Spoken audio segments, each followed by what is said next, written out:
Iniciando então esta visão semanal dos mercados, vamos começar por fazer um breve repasso dos últimos dias. A semana passada foi muito importante para os mercados, isto porque tivemos 3 pontos-chave muito importantes. A reunião da Reserva Federal, o primeiro leilão na Europa com base no programa do Banco Central Europeu, as novas medidas, e o referendo na Escócia. Também no fecho da semana tivemos o vencimento de derivados trimestrais, que mais ou menos acaba sempre por oferecer uma certa debilidade depois do seu vencimento. Ora, podemos dizer que estes 3 tipos de acontecimentos na semana passada tiveram todos um caráter positivo e foram positivos sobretudo porque todos eles tinham uma elevada potencialidade negativa. Portanto, tinham a capacidade, qualquer um deles, de desencadear uma grande correção nas bolsas e não foi assim que aconteceu. Debruçando-nos aqui de uma forma muito sumária, portanto, quanto à Reserva Federal, nós vimos que apostou por uma primeira subida de juros, mas com calma. Portanto, o discurso acabou por não fugir muito ao registro, não se modificou, muito pelo contrário, mantém-se. Havia algum receio de que depois de se reduzirem os estímulos à economia se deixasse as bolsas pensarem que as primeiras subidas da taxa de juros poderiam ganhar terreno. Agora mesmo o que acontece é que o mercado desconta é precisamente uma subida das taxas de juros que verificámos no início do último verão. Portanto, vem desde junho, julho. O que se receava era que fosse proferida alguma declaração, algum indício que essa primeira subida da taxa de juros poderia eventualmente ocorrer no mês de março. Mas não foi assim e acaba por ser este um bom dado, um bom elemento para os mercados. Depois tivemos também o leilão em que a Banca Europeia solicitou muito menos dinheiro do que aquilo que estava inicialmente previsto. Estamos a falar de um valor solicitado na ordem dos 86 mil milhões de euros, quando as previsões apontavam para valores entre os 100 e os 150 mil euros.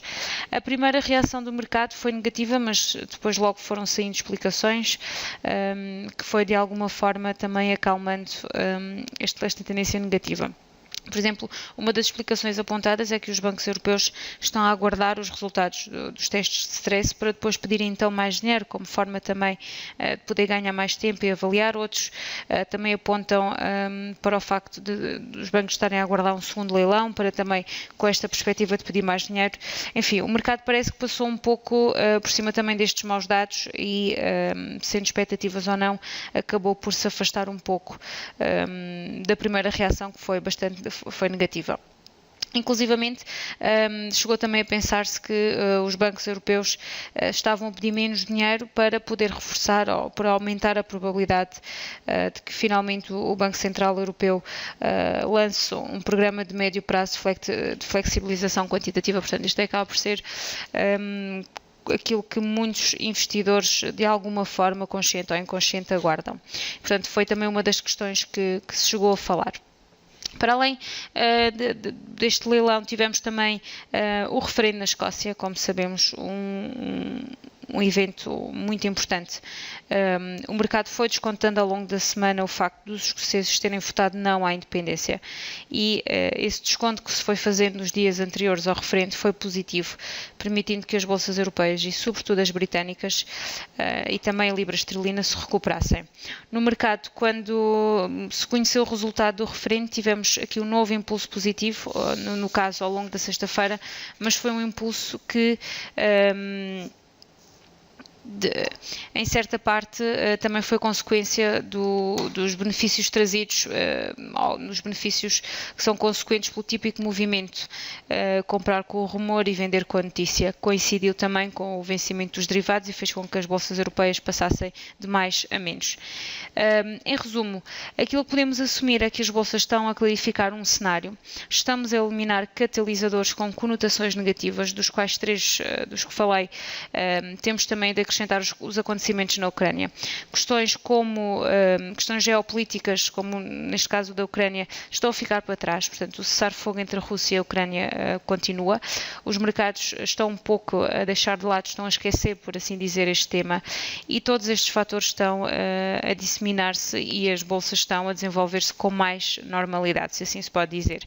Normalmente, perante a ausência de grandes problemas e com uma tendência de fundo em alta, neste caso desde o verão de 2012, permite com que as bolsas possam ir avançando pouco a pouco. Portanto, estamos aqui criadas condições para isso. Neste momento, aquilo que podemos observar, os mercados têm dois novos desafios. Portanto, questões técnicas, que se prendem, por exemplo, aqui já vamos ver com o S&P 500, e também os detalhes sobre as medidas anunciadas pelo Banco Central Europeu. No ponto de vista mais técnico, temos o S&P 500 continua sem conseguir superar de forma clara os 2.000 pontos, e é importante que seja alcançado de forma clara. Na semana passada, por exemplo, intraday, alcançámos o novo máximo nos 2.011 pontos, mas também rapidamente perdemos e voltámos novamente para a zona dos 2.000 euros, a zona que se tem mantido. E este acaba por ser um desafio no curto espaço de tempo para o S&P 500. O que, superando esta linha dos 2.000 pontos, desencadearia na Europa e, sobretudo, também para os índices periféricos, alcançar novos máximos históricos e, portanto, de alguma forma, estamos também a incrementar as bolsas europeias. O segundo ponto reside nas medidas do BCE, portanto, hoje é aguardado com alguma expectativa o discurso de Mário Draghi, que irá comentar certamente o fraco fluxo de adesão por parte da banca ao leilão da semana passada, e tudo o que está em volta da política monetária europeia acaba por ser um catalisador muito importante para o mercado neste momento. Uma última nota em termos de mercado, antes de passarmos para ver algo, a agenda dados macroeconómicos, passa pela China. Portanto, na China, a Bolsa de Xangai teve uma má ação. O Ministro das Finanças chinês referiu que não vai introduzir medidas para impulsionar o crescimento do país, o que acaba por chocar com as últimas expectativas que tinham sido formadas pelos mercados. Portanto, os baixos dados de inflação, os maus dados macroeconómicos, as medidas anunciadas na semana passada para aumentar a liquidez do setor bancário, fez com que o governo chinês criasse... Era esperado que o governo chinês criasse medidas para estimular o crescimento, de modo a que ele não se desviasse dos 7,5%. Mas as declarações do Ministro das Finanças vão muito contra esta linha, o que fez com que o setor das matérias-primas, por exemplo, esteja a ter um mau dia. Aguardamos então mais questões das bolsas asiáticas, se de alguma forma também revertemos este ponto. Do ponto de vista da agenda macroeconómica, temos uma semana que se pode considerar de caráter intermédio.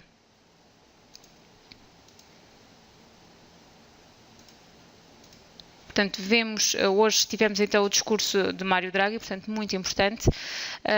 Nos Estados Unidos também saíram os dados quanto às vendas de casas existentes. Por exemplo, no dia de amanhã temos o índice de manufatura da China, um dado importante, tendo em conta também os últimos desenvolvimentos.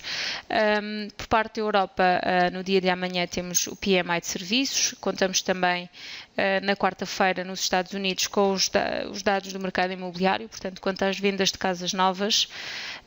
Na quinta-feira, muito importante também dos Estados Unidos, temos os principais pedidos de bens duráveis, também os pedidos de subsídio de desemprego, e no fecho da semana conheceremos o PIB nos Estados Unidos, o índice de preços do PIB e também o índice de sentimento do consumidor da Universidade de Michigan. Portanto, são dados importantes, portanto, como por exemplo os pedidos de subsídio de desemprego, são muito importantes a ter em conta ao longo desta semana. Passando então para aspectos mais técnicos, e, por exemplo, vendo do ponto de vista técnico como é que estão os mercados, vamos começar por ver o S&P 500. Portanto, temos aqui um gráfico diário que, como podemos ver sensivelmente desde o dia 19 de agosto, portanto, está desde mais ou menos um mês, está a cotar entre os 1970 e Portanto, sensivelmente desde esta altura, estamos a ver que está a cotar entre os 1970 e aproximadamente os 2020 pontos. Portanto, este que alcançou na sexta-feira foi um máximo intraday nesta zona, mas também vemos que rapidamente ele se desvaneceu, se perdeu e observamos que, portanto, rapidamente também se perdeu. Foi o máximo intradia que alcançámos. Nós podemos até encurtar a zona até aos 2015, portanto que acabamos pelos 2015 pontos e esta acaba por ser a zona de movimento S&P 500. Em geral, muito centrada aqui à volta dos 2.000 pontos, desde o dia, estamos a tomar como exemplo o dia 19 de agosto, vemos que ele está muito centrado nesta linha e é um nível que acaba por estar a exercer um grande magnetismo ao longo deste último mês. O cenário continua a ser o mesmo da semana passada. Portanto, se nos afastarmos dos 2.000 pontos pela parte de baixo ou de cima, podemos procurar posições sempre à volta destes 2.000 pontos. Ora, se tivermos correções, podemos ir até aos 1980, 1970, portanto, tomar posições longas procurando o retorno até este ponto de referência, os 2.000 pontos. Já na parte de cima, se tocarem nos 2.000, 2.015 pontos, podemos procurar posições curtas, prevendo a regressar novamente a esta linha dos 2.000 pontos. Tanto como num caso como no outro, portanto, com stop loss, portanto, a utilização desta ferramenta.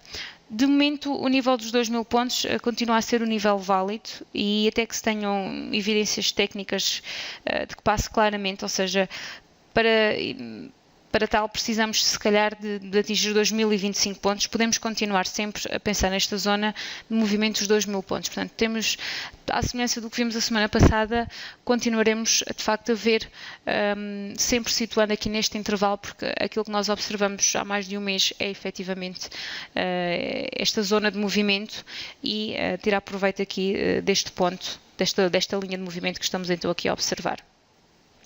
Passando para o Nasdaq, nós aqui observamos algo parecido. Também temos uma zona de movimento sensivelmente desde o dia 19 de agosto, que nós mantemos aqui como ponto de referência. Estamos a falar, portanto, desta zona de movimento, neste caso, entre os 4.035 e os 4.110 pontos, aproximadamente. Portanto, em geral, o Nasdaq tem um caráter mais cíclico que o S&P 500 e, portanto, nas subidas, o que é que acontece? Tende a subir mais, mas também parece pouco provável que se afaste muito do comportamento do S&P 500. Seguramente o desempenho do Nasdaq vai estar estritamente vinculado com o do S&P. Logo, se o Nasdaq conseguir superar os 4.110 ou os 4.115 pontos, fará com que o S&P se afaste um pouco dos 2.000 pontos, se calhar para os 2015 ou mesmo até para os 2020. Contudo, por enquanto, a zona de movimento continua a ser muito parecida com a do S&P 500, portanto, os 4.030 pontos serão os 1.975 pontos do S&P e os 4.120 serão os 2015, no limite poderemos chegar aos 2020 e o máximo, portanto, acaba por ser o máximo intraday que alcançou o S&P. Com o Nasdaq, algo, portanto, no fundo é algo parecido, manter também uma zona de movimentos. Se nos afastarmos da parte de cima, sobretudo, se não for acompanhado também por uma subida do S&P 500, vamos procurar posições curtas e vamos afastar-nos, e se nos afastamos pela parte de baixo, vamos procurar posições longas, sempre dentro deste intervalo que observamos. Portanto, sempre dentro desta zona de movimento. Pela Europa, nós também temos movimentos muito parecidos. O que acontece é que a lateralidade que observamos aqui, em Wall Street, aquilo que nós é que os movimentos começaram um pouco mais tarde na Europa. Portanto, falamos de zonas de movimentos nos Estados Unidos que começaram sensivelmente por volta do dia 19 de agosto, e o que nós vemos é que a Europa continuou a subir até sensivelmente 3 de setembro, também porque no início de agosto caiu com bastante força e a lateralidade acaba também por ser mais recente.